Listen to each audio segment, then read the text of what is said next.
May 12, 1945. The Burmese jungle is a wall of oppressive darkness, slick with monsoon mud. Crouched in a forward trench, 3 Gurkha riflemen listen. They don't need to see. They can hear them. In the undergrowth, the sounds of at least 200 Japanese soldiers creeping surrounding their post.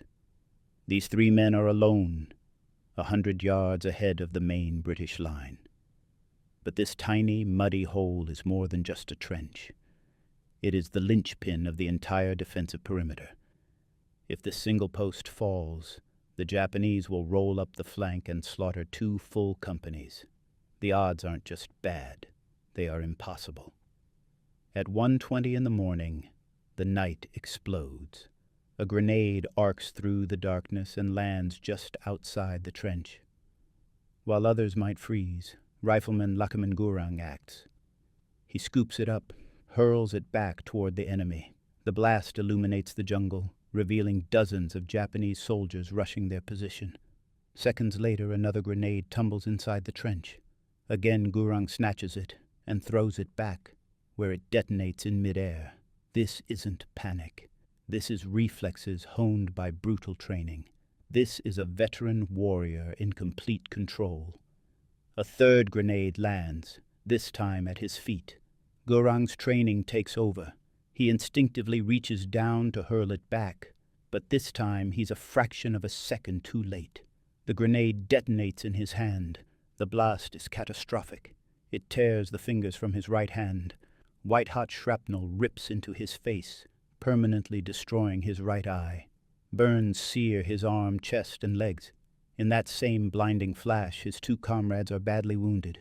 He is half blind, bleeding, and disarmed. Just as 200 Japanese soldiers begin their charge. The position was lost.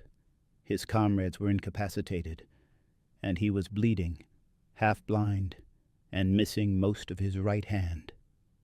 200 enemy soldiers were charging straight at them. By every rule of warfare, any rational soldier would surrender or die. The battle should have been over in seconds. But Lukman Gurung had other plans. He ignored the catastrophic wounds. He ignored the impossibility of his situation. He grabbed his rifle with his 1 remaining left hand and started killing. For the next 4 hours, Lukman Gurung held that trench alone, one-handed, stopping an assault by 200 men. But this video isn't just about those 4 hours. This is the untold story of how such an act was possible. To understand how a man so catastrophically wounded could refuse to die, you must first understand where he came from. You must understand the iron-willed code, the legendary reputation, and the sacred identity of the warriors known as the Gurkhas. Before we return to that night of hell, we must first go back to the beginning. Lukman Gurung was born in December 1917 in a tiny village in the hills of Nepal. His family was poor, his father farming a small plot of land that was barely enough to feed them. Life in the Nepalese mountains was defined by this inescapable poverty, relentless hard work, and a near-total lack of opportunity. For young men like Gurung, the future offered only 2 paths. The first was a life of subsistence farming, just like their fathers. The second was to escape, to join the British Indian Army and become one of the legendary soldiers known simply as the Gurkhas. The Gurkhas were not just any soldiers. They were the legendary infantry recruited from Nepal, serving Britain since 1815. Across the British Empire, their reputation terrified enemies. German soldiers in both world wars learned to dread facing them. Imperial Japanese troops in Burma shared that fear. Gurkhas were known for their unflinching discipline, their fearless aggression, and their mastery of the iconic curved kukri knife, a devastating weapon that every Gurkha carried and knew how to use with lethal effect. British commanders valued them above almost any other infantry. They lived and fought by a simple, terrifyingly absolute motto: better to die than be a coward. This wasn't just a slogan. It was the core of their identity. Gurung grew up hearing stories of Gurkha heroes. The army was his escape from a life of farming. But to be accepted, he had to pass a brutal selection process, and one rule was absolute. Recruits had to be a minimum of 5 feet tall. Lukman Gurung stood 4 feet, 11 inches. Under normal circumstances, he would have been rejected immediately. But circumstances in 1940 were not normal. With World War II expanding and Germany controlling Europe, Britain desperately needed soldiers. When Gurung walked into the recruitment station, the height requirements were quietly relaxed. The 1-inch gap that should have barred him disappeared. The underdog was in. By 1944, Gurung's battalion was deployed to Burma and into one of the most brutal theaters of World War II. This wasn't just a war of bullets. It was a war against the environment itself. Soldiers fought through dense, suffocating jungle, relentless monsoon rains, and diseases like malaria and dysentery that killed as many men as combat. And in this hellscape waited the enemy, the Imperial Japanese Army. They had conquered most of Southeast Asia and showed absolutely no mercy to enemies or prisoners. Japanese soldiers were under direct orders to fight to the death. They expected their opponents to do the same. For them, surrender was disgrace. Capture meant torture. These weren't just soldiers. They were fanatical, battle-hardened, and would rather die than retreat. Which brings us back to that muddy trench on May 12, 1945. Gurung's battalion had been ordered to block the Japanese withdrawal routes.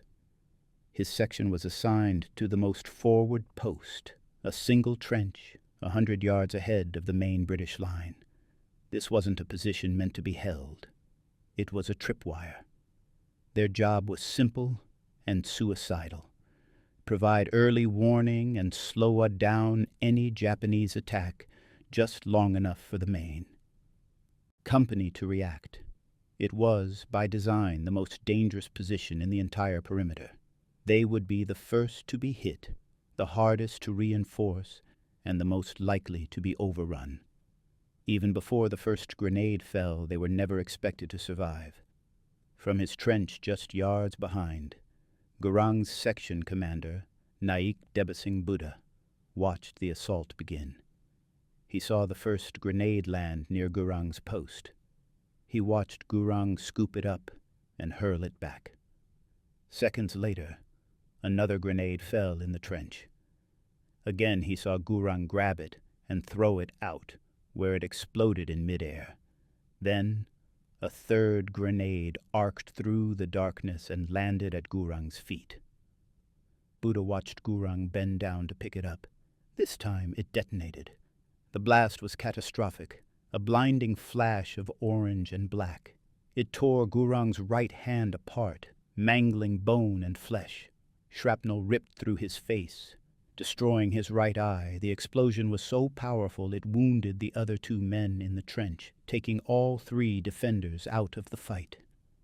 The Japanese soldiers surged forward, screaming, expecting to overrun a trench of dead or dying defenders. What they found instead was something impossible.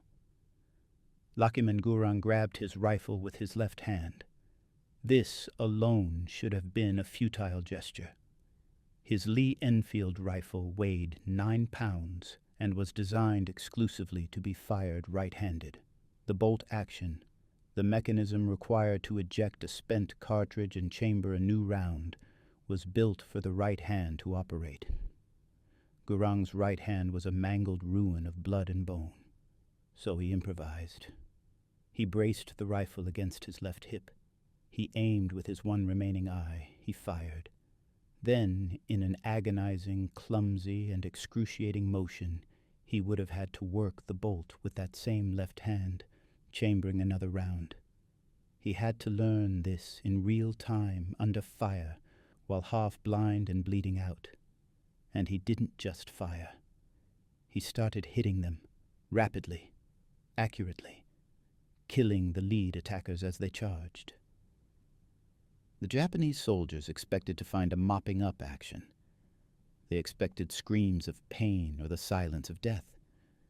Instead, they heard something else entirely. From that forward trench, a voice erupted, screaming in Gurkhali. It wasn't a cry for help. It was a challenge. Lukman Gurung was screaming at them, daring them, taunting them to come and fight a Gurkha. The sheer shock of it stopped the Japanese advance cold. This was incomprehensible. The man in that trench should have been dead. Instead, he was fighting back with lethal accuracy, and he was challenging them. Confusion rippled through their ranks. In their eyes, this wasn't just a wounded soldier.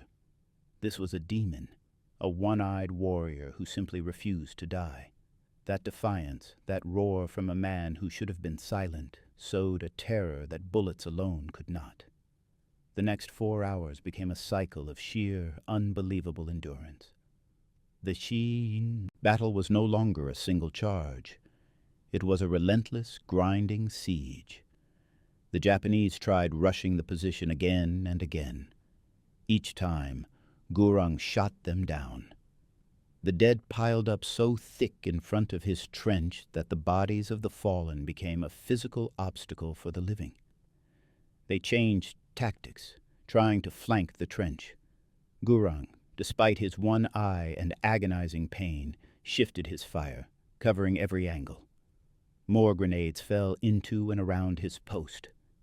His right hand was useless. He couldn't throw them back anymore. He had no choice but to press himself against the trench wall, let the explosions wash over him, take more shrapnel, more burns. And then he would simply re-shoulder his rifle and keep firing. He just wouldn't stop.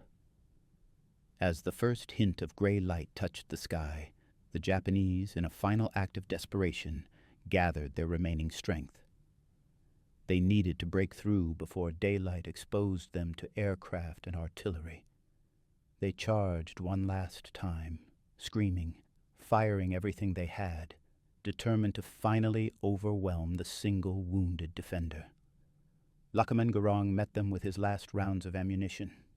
He fired, worked the bolt, fired again, until his rifle was empty. This was the end. He had no more bullets. But he was a Gurkha. He didn't retreat. He didn't surrender. He grabbed his kukri knife, the curved blade every Gurkha carried. If they reached his trench, he would kill them with steel. One-handed, half-blind, bleeding out, he would fight with that knife until they killed him or he killed them all. Better to die than be a coward. This was that moment.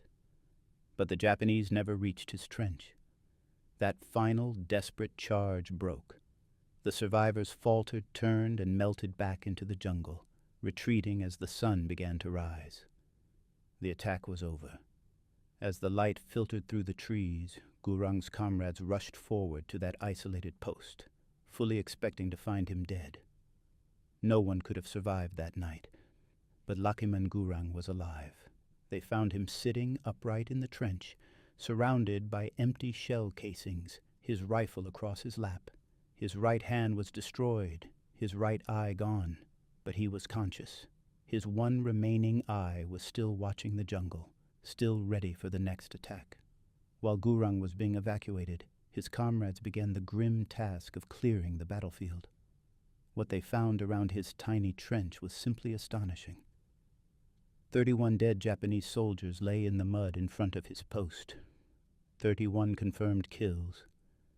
All of them put there by one man with one hand in 4 hours of darkness. Gurung himself was rushed to a field hospital.